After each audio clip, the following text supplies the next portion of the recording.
पंखा बंद कर रही। चलिए देखते हैं आज से भारतीय इतिहास।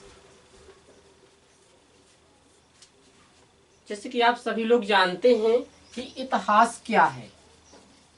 इतिहास किसी भी घटना मतलब कोई भी घटना का क्रमबद्ध अध्ययन मतलब बीते हुए घटना क्रम का क्रमबद्ध अध्ययन को ही क्या कहते हैं, इतिहास कहते हैं। जैसे कि प्रेजेंट टाइम आपके पीएम कौन है, पीएम है आपके मोदी जी। इसके बाद जो भी न्यू पीएम आएंगे और जो कुछ पीएम नरेंद्र मोदी जी ने किया, इसके बाद इनका काम पढ़ा जाएगा, एक इतिहास के रूप में पढ़ा जाएगा। इसी प्रकार भारत का एक मुख्य रूप से इतिहास है जिसको हम लोग मुख्यतः 3 भागों में बांटकर पढ़ते हैं। जो आपका प्रथम भाग है वो है आपका प्रागैतिहासिक काल। प्रागैतिहासिक काल, प्रागैतिहासिक काल उस कालखंड को कहा जाता है जब मानव को लिपि का ज्ञान नहीं था। ओनली जो भी काम करता था वो पत्थरों की अपेक्षा ही करता था। इसके बाद आता है आपका कौन सा, आद्यैतिहासिक काल। आद्यैतिहासिक काल और जो आपका अगला है आद्यैतिहासिक काल के बाद आपका आता है ऐतिहासिक काल।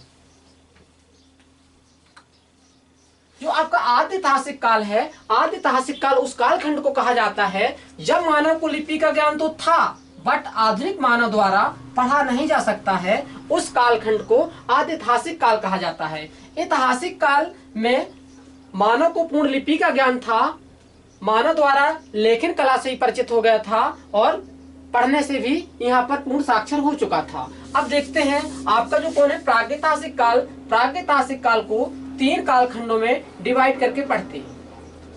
पहला है आपका पुरापाषाण काल, दूसरा आता है आपका मध्य पाषाण काल, तीसरा आता है आपका नवपाषाण काल। पुरापाषाण काल, मध्य पाषाण काल, नवपाषाण काल, ये प्रागैतिहासिक काल के ही क्या हैं, 3 टुकड़े कर दिए हैं। इसके बाद आता है आपका आद्यैतिहासिक काल। आद्यैतिहासिक काल को 2 कालखंडों में डिवाइड करके पढ़ते हैं। आद्यैतिहासिक काल में पहला है आपका सिंधु घाटी सभ्यता या सिंधु सिविलाइजेशन। इसके बाद है आपका वैदिक सभ्यता। अब सिंधु घाटी सभ्यता में कई प्रकार की सभ्यताएं हैं, जैसे सिंधु घाटी सभ्यता, फारस की सभ्यता, चीन की सभ्यता आदि। वैदिक सभ्यता, वैदिक सभ्यता को 2 भागों में बांट के पढ़ते हैं। एक है आपका ऋग्वैदिक काल, दूसरा है आपका उत्तर वैदिक काल। जैसे कि आपको समझ में आ रहा होगा, पहला है आपका ऋग्वैदिक काल, दूसरा है आपका उत्तर वैदिक काल। फिर आता है आपका ऐतिहासिक काल। ऐतिहासिक काल को हम लोग 3 भागों में डिवाइड करके पढ़ते हैं, जिसमें पहला है आपका प्राचीन भारत, दूसरा है आपका मध्यकालीन भारत और तीसरा है आपका आधुनिक भारत। आधुनिक भारत। अब हम बात करें यहाँ की प्रागैतिहासिक काल, ये कालखंड कब से चालू होता है, तो जो आपका प्रागैतिहासिक काल है ये चला है आपका अज्ञात काल से। ये चालू हुआ है आपका अज्ञात काल से और ये चला है आपका कहां तक, 2500 बीसी तक। बीसी मीन्स बिफोर क्राइस्ट या बीसी इजकल टू आप कह सकते हैं ईसा पूर्व, मीन्स ईसा मसीह के जन्म के पहले की घटित घटनाओं को क्या कहा गया, ईसा पूर्व कहा गया या बिफोर क्राइस्ट इंग्लिश में। यहाँ पर आते हैं, देखते हैं पुरापाषाण काल। अब पुरापाषाण काल आपका चलता है अज्ञात काल से और चलता है आपका कब तक, 8000 बीसी तक चलता है। फिर इसके बाद आता है आपका मध्य पाषाण काल और मध्य पाषाण काल आपका स्टार्ट होता है 8000 बीसी से और ये आता है 8000 बीसी से लेकर के 4000 बीसी तक। इसके बाद आता है आपका नवपाषाण काल और नवपाषाण काल चलता है आपका 4000 बीसी से और 2500 बीसी, जब तक भारत में सिंधु घाटी सभ्यता का आगमन नहीं हो जाता।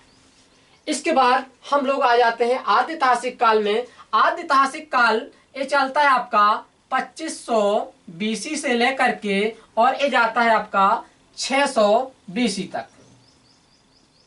जब तक भारत में हर्षवर्धन मीन्स प्रभाकर वर्धन और उनके जो पिताजी थे, उनकी एक बहन थी राजश्री, जब तक इनका क्या हो जाता है पतन नहीं हो जाता है, जब तक भारत चलता है कहाँ पर, आपका आद्य ऐतिहासिक काल के रूप में।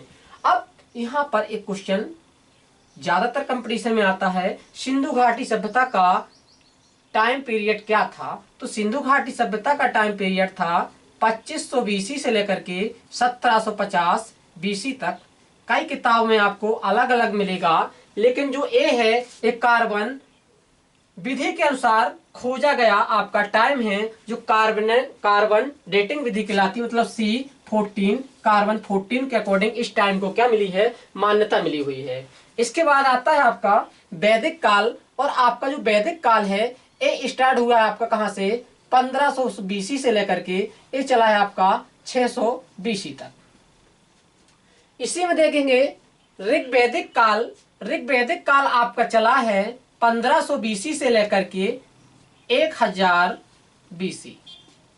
इसके बाद आपका चालू होता है उत्तर वैदिक काल आपका चालू होता है 1000 बीसी से लेकर के, और ये चलेगा आपका कब तक, 600 बीसी तक।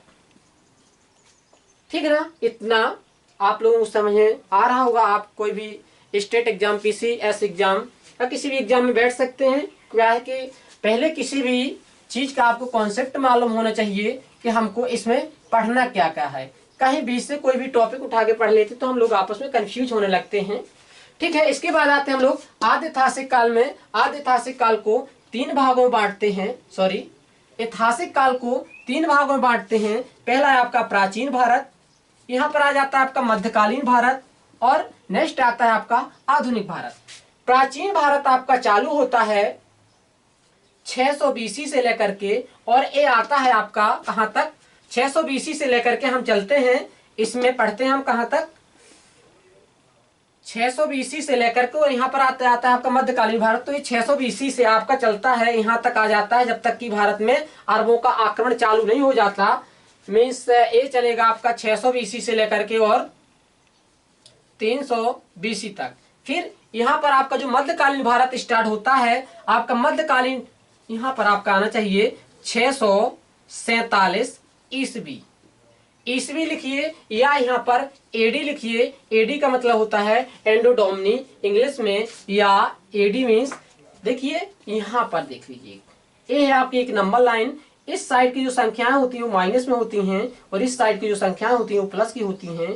तो जो ईसा मसीह का जन्म हुआ उसको माना क्या, फर्स्ट एडी, यानी 0 से काउंट किया। तो इस साइड हमने अज्ञात काल से लिया, तो आपका आएगा 8000 बीसी। फिर आएगा आपका इस तरीके से घटता आएगा, और घटते क्रम में यहाँ ईसा मसीह का जन्म हुआ, तो इसको माना हमने क्या, फर्स्ट एडी। फिर फर्स्ट ईसवी, सेकंड ईसवी, इसलिए इस साइड कहा जाता है आपका ईसवी, और इस साइड कहा जाता है क्या, ईसा पूर्व। मीन्स इस साइड होता है आपका बीसी, और इस साइड होता है आपका क्या, एडी, मीन्स एंडो डोमिनी। फिर आपका आ जाता है यहाँ पर क्या, मध्यकालीन भारत, और मध्यकालीन भारत चलता है आपका 647 ईसवी से लेकर के, 647 ईसवी से लेकर के, और ये चलता है आपका जब तक भारत में औरंगजेब की मृत्यु नहीं हो जाती 1707 तक। इसके बाद गर्मी सर्दी फिर चलता है 1707 से लेकर के, और ये चलता है आपका आधुनिक भारत, मीन्स 1947 तक या 1950, या आधुनिक भारत प्रेजेंट टाइम, अभी तक हम इसमें काउंट कर सकते हैं। अब देखिए एक बार इसको फिर से रिव्यू करके आप लोग देख सकते हैं। भारतीय इतिहास को 3 भागों में बांटा गया। पहला आपका प्रागैतिहासिक काल उस कालखंड को कहा गया जब मानव को लिपि का ज्ञान नहीं था, बट आधुनिक मानव द्वारा, ये इस साइड आ जाएगा, जब मानव को लिपि का ज्ञान नहीं था, वो सिर्फ कोई भी काम करता था तो पत्थरों से करता था, मीन्स उसको पत्थर का भी ज्ञान नहीं था। जब आपका पुरा पाषाण काल आया, मध्य पाषाण काल आया, नव पाषाण काल आया, फिर इस साइड आपके मानव का होमोसेपियंस मीन्स ज्ञानी मानव का क्या हुआ, उदय हुआ, मीन्स जन्म हुआ। और इसी समय क्या है, मध्य पाषाण काल, पहिए की खोज हुई, आग की खोज हुई।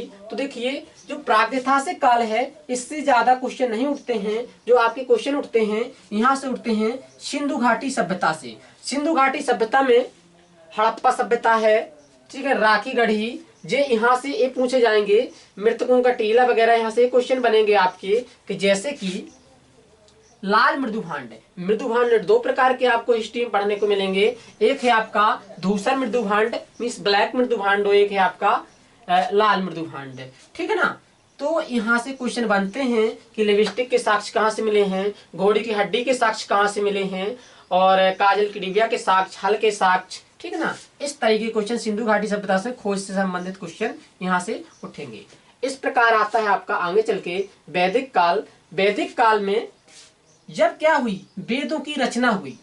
अब देखिए यहाँ पर क्या हुआ कि सिंधु घाटी सभ्यता, सिंधु घाटी सभ्यता के बाद आपकी कौन आ गई, ऋग्वैदिक काल, मतलब 1500 बीसी से लेकर के 1000 बीसी तक सिर्फ एक वेद बना, वो भी कौन बना आपका, ऋग्वेद बना।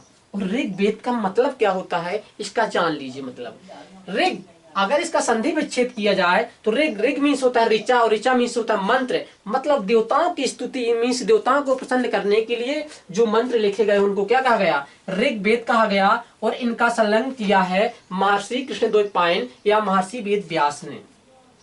इसके बाद आता है आपका कौन सा, उत्तर वैदिक काल। उत्तर वैदिक काल चलता है आपका 1000 बीसी से लेकर के और 600 बीसी तक।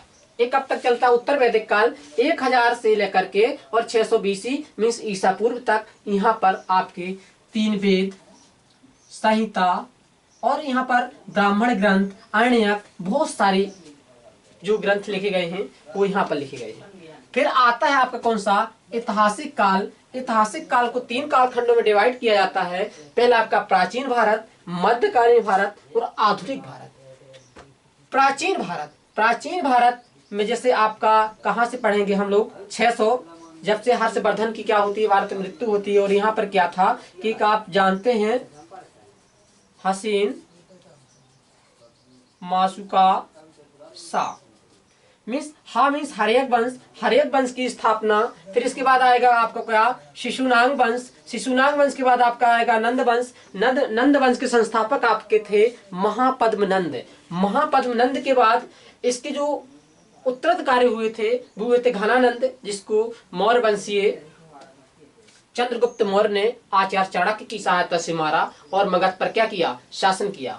मौर्य वंश के बाद आपका जाएगा शुंग वंश। शुंग वंश का आ जाएगा आपका कौरव वंश। कौरव वंश के बाद आ जाएगा आपका सातवाहन वंश।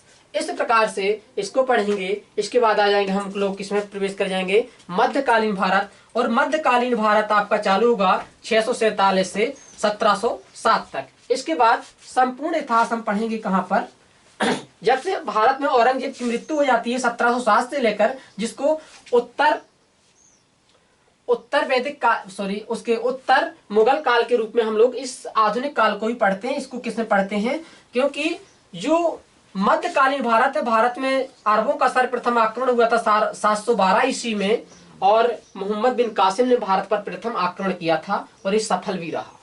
ठीक है ना। इस प्रकार से आपका जो इंट्रोडक्शन है भारतीय इतिहास का, ये यहाँ पर पूर्ण होता है। इसमें ये बस देख लीजिए कि सबसे ज्यादा क्वेश्चन कहाँ से उठते हैं। तो आप लोगों को यदि देखना चाहिए तो यहाँ से ज्यादा क्वेश्चन नहीं बनते हैं। इसके बाद आपका आता आद्य ऐतिहासिक काल।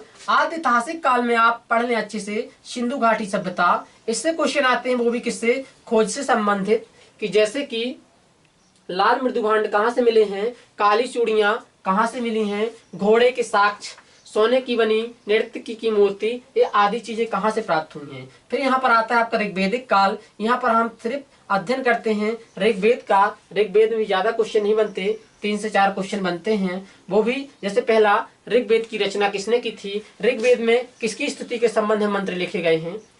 फिर इसके बाद आता है आपका क्या, उत्तर वैदिक काल। उत्तर वैदिक काल में 3 वेदों की रचना की गई, जिसमें आपका है एक सामवेद, अथर्ववेद और यजुर्वेद, संहिता और बहुत सारी चीजें आपकी जो भी लिखी गई वो कहाँ पर लिखी गई, उत्तर वैदिक काल में ही लिखी गई। इसके बाद आता है आपका ऐतिहासिक काल। ऐतिहासिक काल में है आपका प्राचीन भारत। तो आपके प्राचीन भारत से भी कम क्वेश्चन उठते हैं। हाँ, क्वेश्चन बनते हैं आपके मध्यकालीन भारत। मध्यकालीन भारत में कुतुबुद्दीन ऐबक के यहाँ से। इसके बाद आता है आपका आधुनिक भारत। आधुनिक भारत में यूरोप कंपनियां जब से भारत में आई, जैसे कि जब भारत में जहांगीर का शासन था उस समय, जब भारत में जहांगीर का शासन था उस समय 1608 ईस्वी में हॉकिंस सर्वप्रथम भारत आया था। किसके राज दरबार में, क्योंकि अकबर की जो मृत्यु हो गई थी वो 1605 में अकबर की क्या हो गई, मृत्यु हो गई। और जो अगला शासक बना हुआ ना जहांगीर, तो जहांगीर के शासन काल में ही कौन आया था, सर्वप्रथम हॉकिंस आया था। तो सबसे ज्यादा क्वेश्चन उठते हैं आपके किससे, आधुनिक भारत से, इसके बाद मध्यकालीन भारत से, इसके बाद आपके उठते हैं प्राचीन भारत से। चलिए आज के लिए इस वाली वीडियो में इतना ही काफी है। यदि आपको समझ में आता है, अच्छा लगता है, तो आगे के लिए बताइए। तो इस तरीके की वीडियो धीरे धीरे लेके चले आएंगे। और आप आएंगे तो समझदार हैं कि लाइक सब्सक्राइब और क्या करना है। चलिए धन्यवाद।